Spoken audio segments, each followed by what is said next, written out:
औज़ुबिल्लाहिमिनश्शैतानिर्रजीम बिस्मिल्लाहिर्रहमानिर्रहीम। नाज़रीन, ख़ावर नईम हाशमी ऑफिशियल में आपकी खिदमत में सलाम पेश करता हूँ। आज हमारी कहानी का उन्वान है एक थी शैला। ये शैला नाम की एक लड़की की कहानी है, जो उसकी कहानी मेरे सामने से गुजरी है। तमाम की तमाम जो कहानी है वो मैंने सुनी नहीं हुई, मैंने देखी हुई है। तो मैं बहुत उम्मीद रखता हूँ कि आज की कहानी को आप आखिर तक मुकम्मल दिलचस्पी के साथ सुनेंगे। आपसे फिर गुजारिश करता हूँ, ख़ावर नईम हाशमी ऑफिशियल को सब्सक्राइब करें।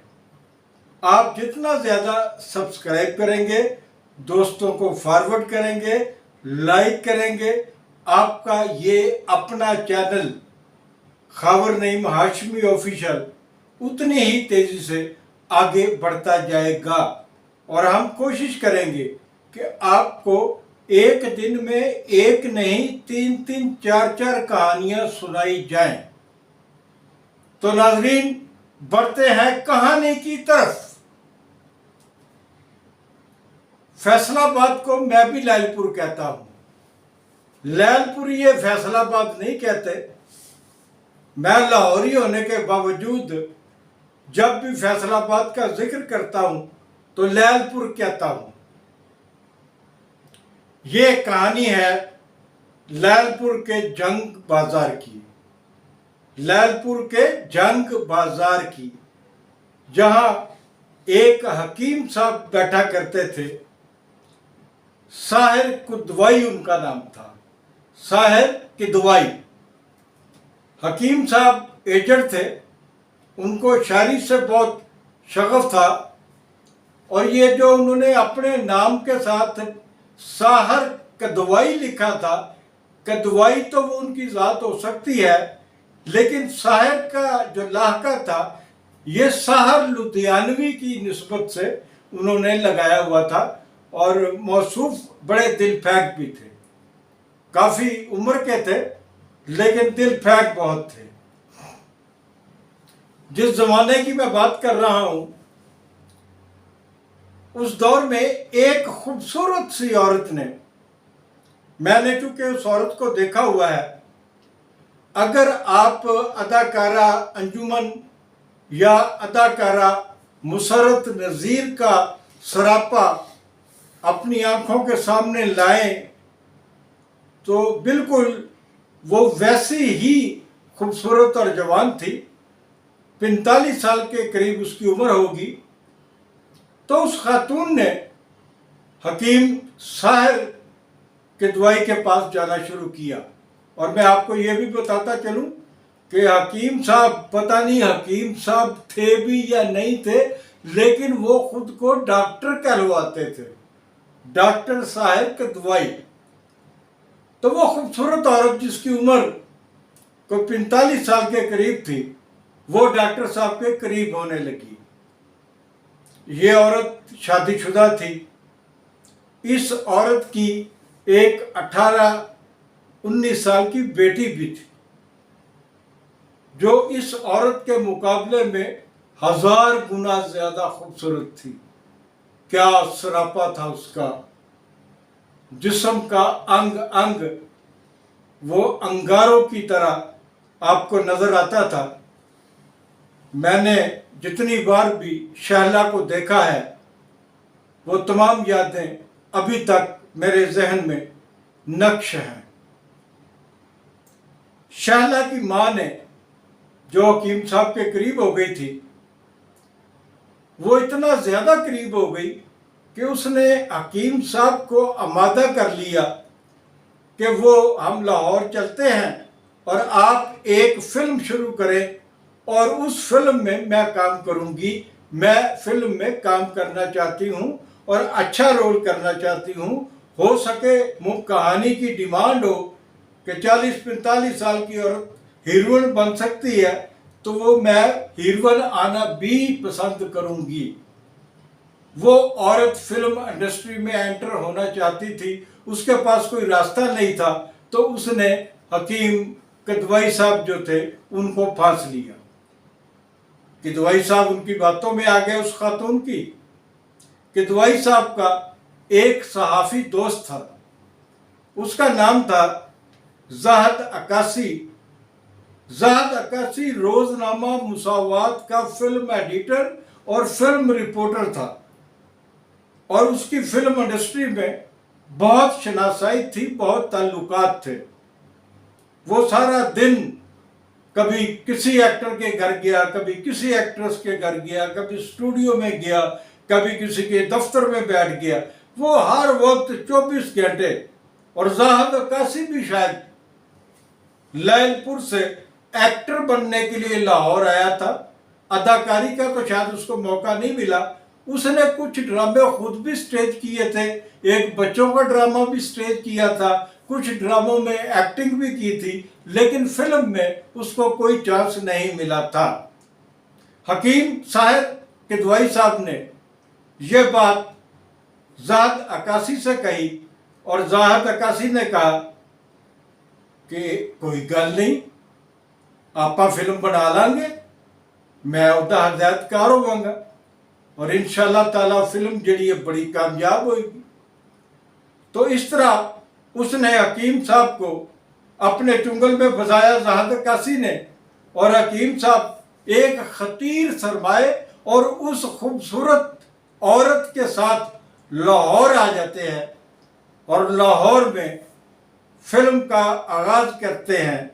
नाम था फिल्म का गोल्डन चांस। यह फिल्म बनी भी थी और गुलिस्तान सिनेमा में लगी भी थी, लेकिन सिर्फ उसका एक शो चला था।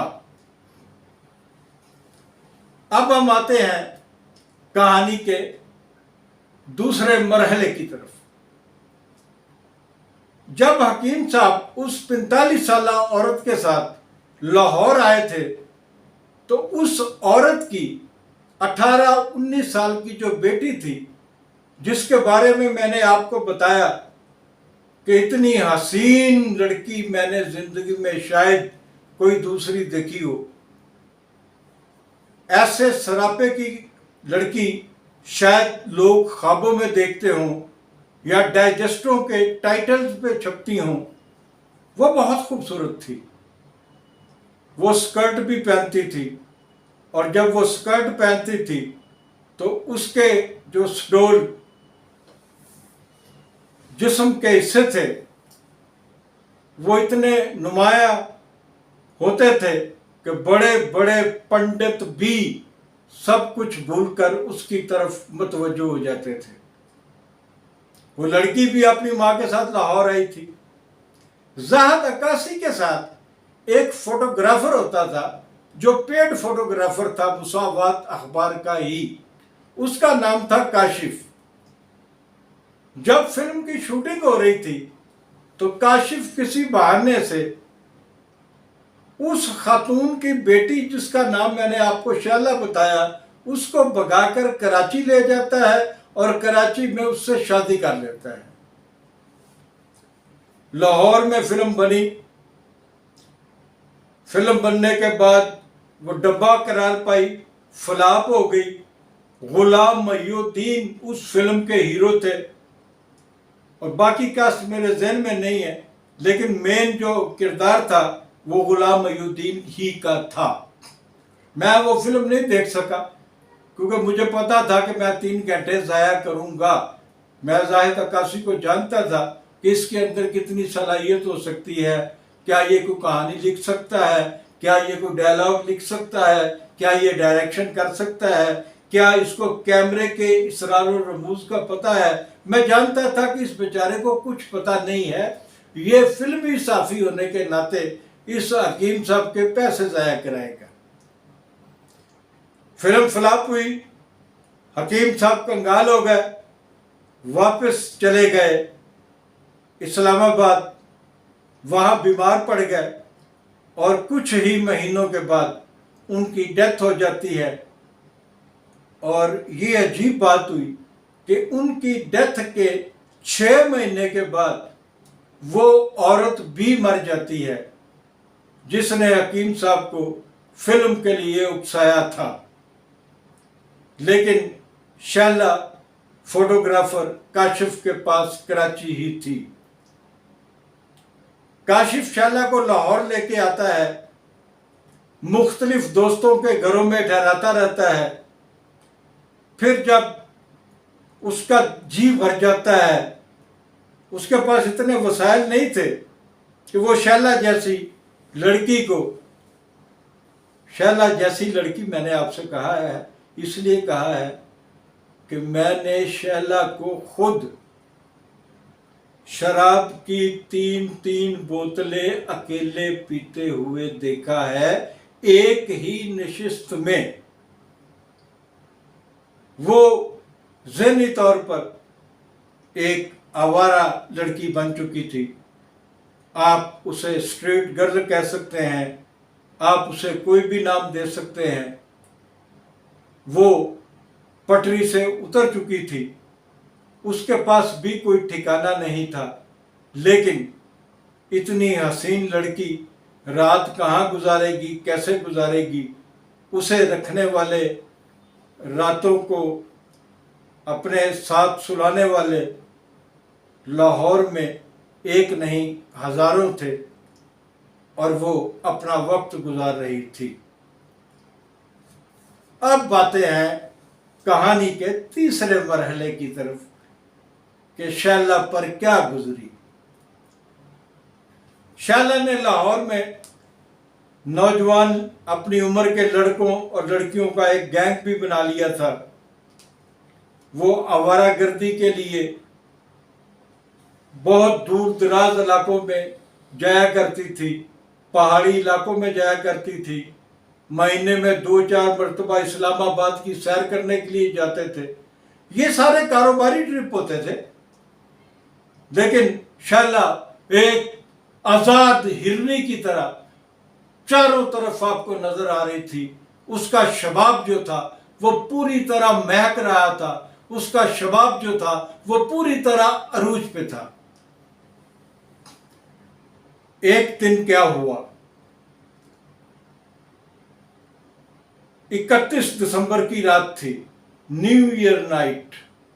मैं उस न्यू ईयर नाइट में मधु था। वहां पर शैला किसी आदमी के साथ आती है और एक कमरे में उसके साथ बैठ जाती है। जिस घर में न्यू ईयर पार्टी थी, शैला उस घर के एक कोने के कमरे में एक लड़के के साथ चली जाती है और बाहर खड़े जो लॉन में मौजूद थे, कोई 2-3 दर्जन के करीब मेहमान जिन्होंने न्यू ईयर नाइट मनानी थी और जिन्हें शैला का इंतजार था, वो सारे परेशान थे कि शैला कहाँ गई। शैला को ढूंढा गया घर में तो पता चला कि वो इसी घर के नुक्कड़ वाले कमरे में एक लड़के के साथ लेटी हुई है और दोनों रो रहे हैं। वो लड़का कौन था ये भी मैं आपको बताता हूं कि जिसके साथ वो लेटी भी हुई थी और दोनों ज़ारो कतार रो भी रहे थे। जब रात के 12 बजने में सिर्फ 1 मिनट बाकी रह गया, सिर्फ 1 मिनट, और 1 मिनट भी उसके जो सेकंड है वो खत्म हो रहे थे, अचानक शैला पार्टी के अंदर आ जाती है। अब सुई पे सुई चढ़ने वाली थी, 12 बजने वाले थे, हंगामा शुरू होने वाला था कि अचानक वो लड़का नमूदार होता है जिसके साथ नुक्कड़ वाले कमरे में लेटी हुई शैला आंसू बहा रही थी। वो लड़का महफिल में आया और उसने बड़े जोर से आवाज दी, शैला नहीं नाचेगी, आज शैला डांस नहीं करेगी, शैला मेरी बहन है। जब उसने कहा कि शैला मेरी बहन है तो वहां क्या हुआ होगा? एक एक करके तमाम लोग भाग गए। वो आदमी जो शैला को साथ लाया था वो भी गायब हो गया कि शायद शैला का ये सगा भाई है और यहां पर आया हुआ था और इनकी मुलाकात हुई है। ये तो बाद में पता चला कि ये शैला के जो फोटोग्राफर शौहर था काशिफ, उसका दोस्त था और काशिफ उस दोस्त के घर में रात गुजारने के लिए कई बार शैला को साथ ले जाया करता था और शैला को बाजी कहा करता था। यह बात बाद में खुली। तो बात बस आखिर में आपको बताऊं कि शैला का अंजाम क्या हुआ। शैला और उसके दोस्त शराब के नशे में एक बड़ी गाड़ी में मौज मस्तियां करते हुए इस्लामाबाद की तरफ जा रहे थे कि उनकी गाड़ी तेज रफ्तारी के बायस एक ट्राले से टकरा गई और शैला समेत 4 नौजवान उसमें हलाक हो गए। शुक्रिया, बहुत शुक्रिया।